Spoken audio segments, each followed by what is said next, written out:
guys, how are you? I'm excited to make this video for you, and it will be about the Donbas region of Ukraine. I make this video as we are watching Russian forces concentrate on this region, and we are expecting the fighting to unfold, but it's actually already happening. So what is Donbas?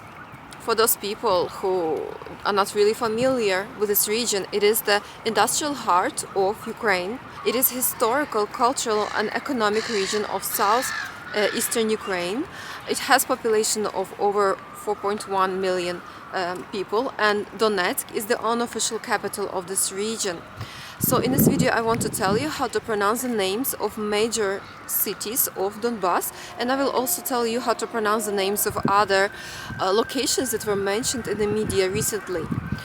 A little bit more about Donbas. Since the 19th century, this territory became heavily industrialized because of coal mining. It has continental climate and steppes. So when I was blessed to travel around this area, not exactly in Donetsk, Luhansk, but around it, and people would tell me, "Oh, you are from Lviv and you have trees there." Because when I travel here for many hours and I see the steppes, it's different.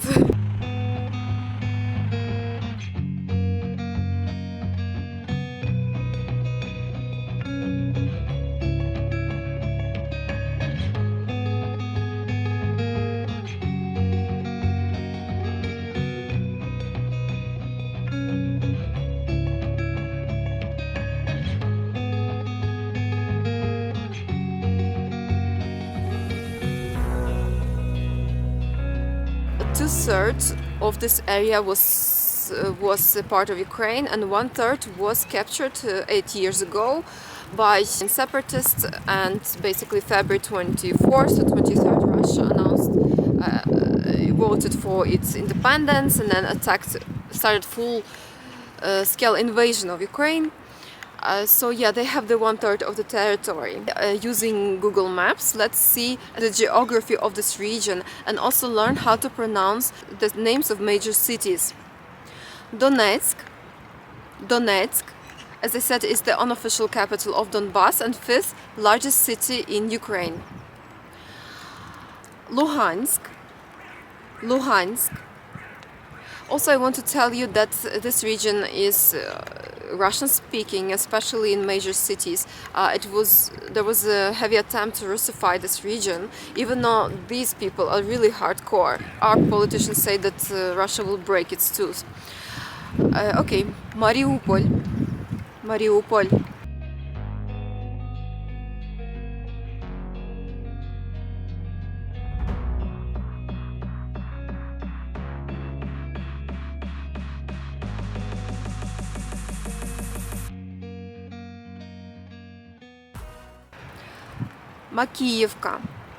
Макіївка.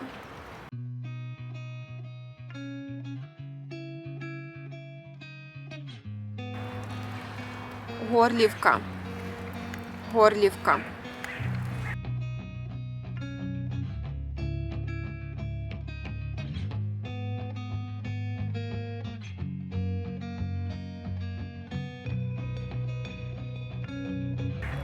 Краматорськ. Слов'янськ.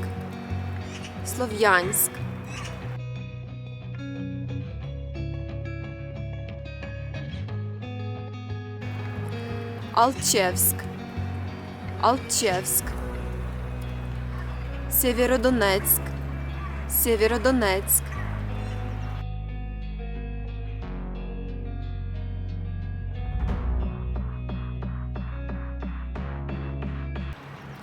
Лисичанськ.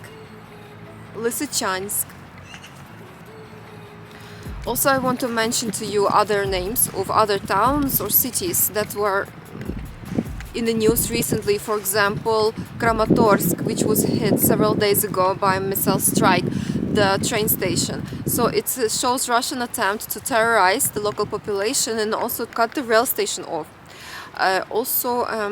Our government now, as fighting is already happening in the region, and the government is asking people to evacuate, because some of these villages or towns that I will mention, they the life doesn't exist there. People are either in a basement there or they are evacuated. Even 8 years ago, Russia tried to capture some of these locations, but they could not. But now full-blown invasion started. People came out on the street with Ukrainian flags protesting this occupation, and some of them fell under Russian control. So after all, I will tell you the names of these other locations. I will tell you what's going on in the locations which are under Russian control. So Авдіївка.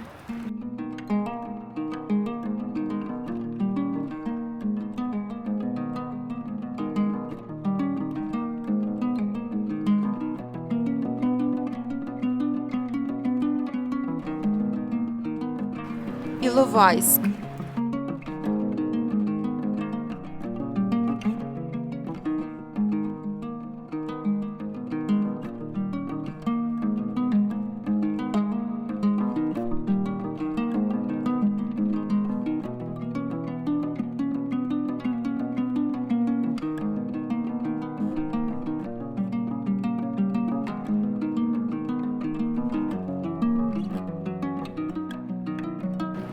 Шахтарськ.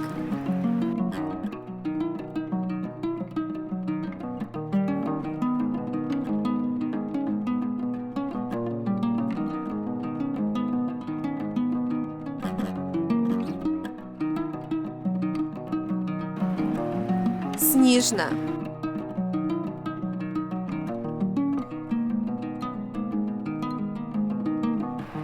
Бахмут.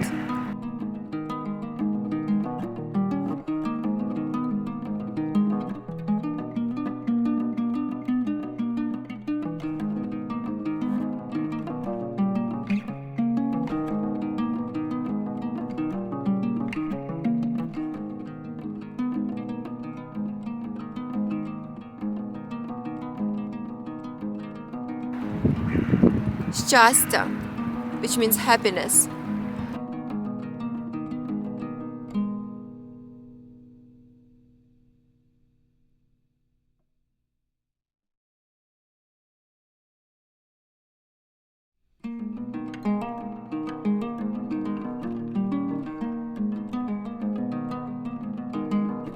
Торецьк.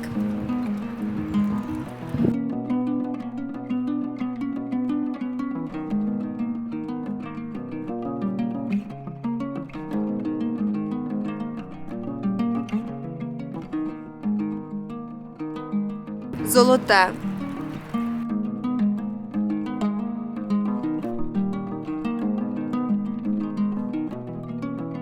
Лиман.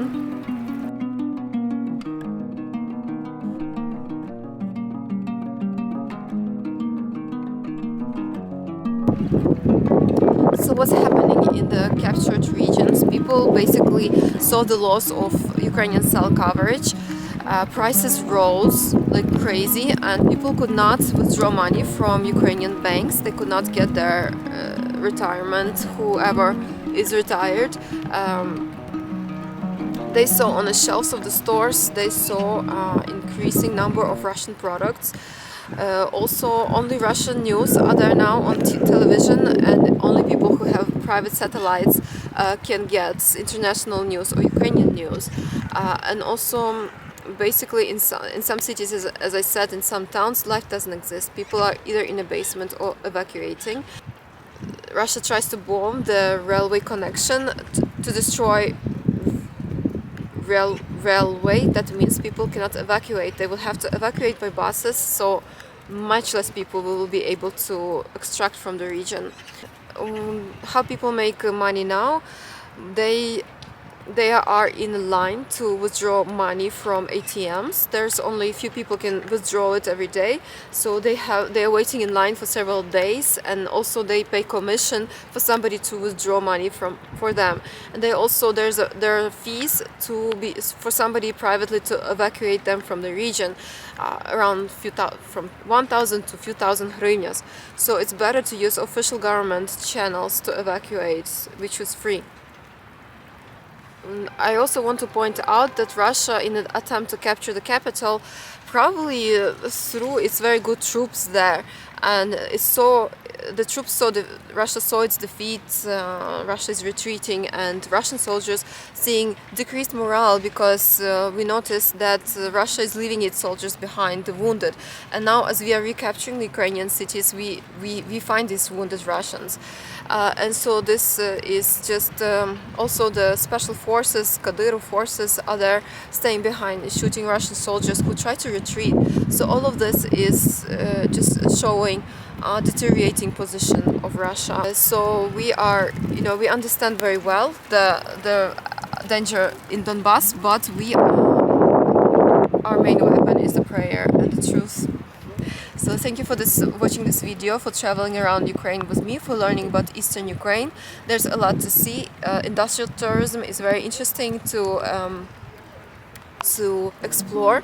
When everything is over, mark it in your list of things to see. Visit Eastern Ukraine after you visit Lviv. Please like this video and subscribe to the channel. Bye. This is a quick shout out to my friend from Mexico, Ricardo. Happy birthday! I wish you amazing, very special, unbelievable year and true happiness. Thanks God for your life and thanks God for sunny Mexico.